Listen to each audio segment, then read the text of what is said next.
भारतीय cricket team ने सूर्य कुमार की अगुवाई में एक और टी20 श्रृंखला जीत ली है।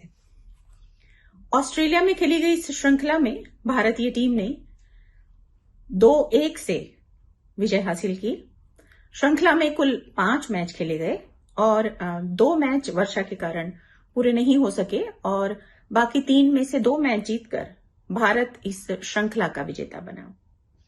वैसे तो पिछले काफी अरसे से हम देख रहे हैं कि भारतीय टीम जीत का हुनर सीख गई है, लेकिन लगता है कि सूर्य कुमार तो इस हुनर के माहिर हो गए हैं।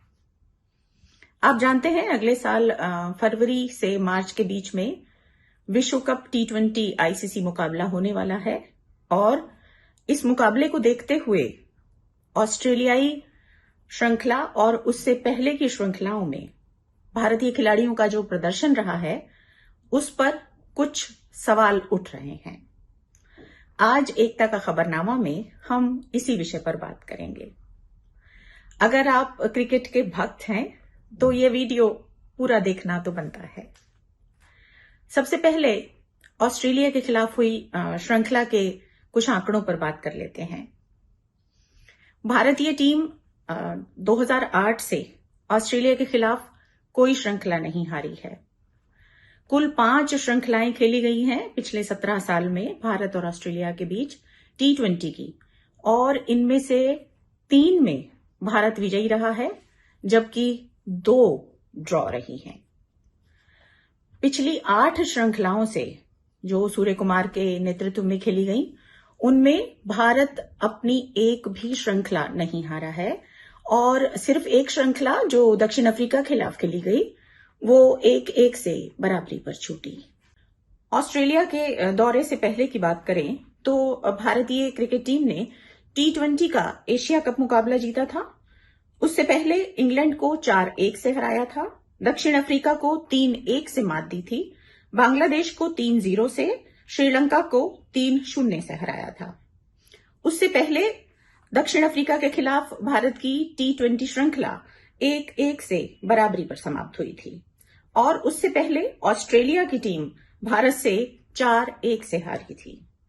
ये जो 8 श्रृंखलाओं का मैंने जिक्र किया, यह है भारत ने सूर्य कुमार के नेतृत्व में जीती है। अब चूंकि विश्व कप सर पर है तो सवाल यह पैदा होता है कि क्या यह जीत पूरी टीम की जीत है? कहीं हम किन्हीं खिलाड़ियों पर ज्यादा निर्भर हैं और कुछ खिलाड़ी जो हैं अपनी क्षमता के अनुरूप प्रदर्शन नहीं कर पा रहे हैं। जब टीम जीतती है तो सब कुछ ठीक लगता है, लेकिन अगर मंथन किया जाए तो उससे बहुत से सवाल निकल कर आते हैं। सबसे पहला सवाल जो है वो कप्तान सूर्य कुमार यादव की तरफ इशारा कर रहा है। पिछले तकरीबन 1 साल से सूर्य कुमार का बल्ला नहीं चल रहा है। उन्होंने 20-25 में कुल 17 मैच खेले हैं और सिर्फ 184 रन बनाए हैं। उनके पेविलियन आने और पेविलियन लौटने में बस कुछ ही मिनट का फासला होता है। कई बार तो ऐसा हुआ कि वो जब पेविलियन लौटे तो बोर्ड पर उनके नाम के आगे 10 रन भी नहीं थे। आप जानते हैं उन्होंने अक्टूबर 2024 के बाद एक भी अर्धशतक नहीं लगाया है। कप्तान अगर कप्तान सिपारी ना खेले तो इससे बाकी खिलाड़ियों पर अतिरिक्त दबाव आ जाता है। विश्व कप से पहले सूर्य कुमार का बल्ला चलना बहुत जरूरी है।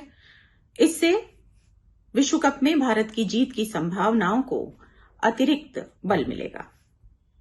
सूर्य कुमार यादव के बाद हम जिस खिलाड़ी के बारे में बात करने वाले हैं वह है शुभमन गिल। शुभमन गिल का बल्ला भी एक अरसे से खामोश है। उन्हें 20-25 में ही टी20 टीम में दोबारा शामिल किया गया और पिछले 12 मैच में वो सिर्फ 259 रन बना पाए हैं। इसमें एक भी अर्धशतक नहीं है और उनका बल्ला जिस तरह से उनके साथ दगा कर रहा है, अगर यही हालत रही तो उनकी जगह लेने के लिए संजू सैमसन और यशस्वी जायसवाल एकदम तैयार हैं। ये तो ऐसे खिलाड़ी हैं जिनका बल्ला नहीं चल रहा, लेकिन एक खिलाड़ी ऐसे हैं जिन्हें हम अभागा ही कह सकते हैं। वह है रिंकू सिंह। एक समय था जब रिंकू सिंह को बेहतरीन फिनिशर माना जाता था। वह टीम के धाकड़ बल्लेबाज रहे, लेकिन आप जानते हैं कि 20-25 में वह या तो बेंच पर रहे, मतलब उन्हें अंतिम एकादश में शामिल ही नहीं किया गया, और अगर शामिल किया भी गया तो उनकी बल्लेबाजी करने की बारी ही नहीं आई। वह सिर्फ 5 मैच खेले हैं और उनमें 2 बार तो वह मैदान में उतरे ही नहीं। विश्व कप में हमें रिंकू सिंह जैसे खिलाड़ियों की जरूरत होगी जो अंतिम ओवर में धाकड़ बल्लेबाजी करके तेजी से अपनी टीम के स्कोर को बढ़ा सकें। अब एक और खिलाड़ी पर बात करना जरूरी है। ये खिलाड़ी हैं संजू सैमसंग। संजू सैमसंग पिछले काफी अरसे से लगातार रन बनाते रहे हैं और उनका स्ट्राइक रेट और औसत भी बहुत अच्छा है, लेकिन इसके बावजूद टीम में उनकी जगह कभी पक्की नहीं रही। उन्हें कभी भी टीम से बाहर कर दिया जाता है और फिर किसी मैच में सुनते हैं कि उन्हें टीम में अंतिम एकादश में ले लिया गया है। एक प्रतिभाशाली खिलाड़ी को अगर टीम में बने रहने के लिए लगातार संघर्ष करते रहना पड़े तो इससे उनके प्रदर्शन पर असर जरूर पड़ता है। विश्व कप में संजू सैमसंग का चुना जाना भारतीय टीम को अतिरिक्त मजबूती प्रदान करेगा। इन तमाम सवालों के बाद अब हम आते हैं T20 भारतीय टीम के सबसे सशक्त जवाब अभिषेक शर्मा पर। अभिषेक शर्मा का बल्ला इन दिनों खूब चमक रहा है। ऑस्ट्रेलियाई दौरे के दौरान उन्होंने 2 बड़ी उपलब्धियां हासिल की। इस दौरान उन्होंने T20 में अपने 1000 रन पूरे किए और उससे भी बड़ी बात यह रही कि उन्होंने सिर्फ 528 गेंदों में 1000 रन बनाने का विश्व रिकॉर्ड बनाया। इससे पहले यह रिकॉर्ड ऑस्ट्रेलिया के टिम टेलर के नाम पर था और उन्होंने 559 गेंदों में 1000 रन बनाकर यह रिकॉर्ड अपने नाम लिखा था।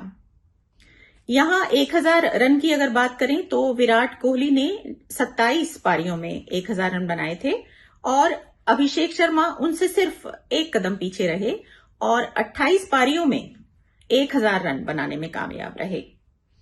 विराट कोहली के साथ अभिषेक शर्मा की तुलना करना अपने आप में बहुत सुखद है, क्योंकि अभिषेक अभी एकदम युवा हैं और विराट कोहली सिर्फ 1 दिवसीय क्रिकेट में भारत का प्रतिनिधित्व कर रहे हैं।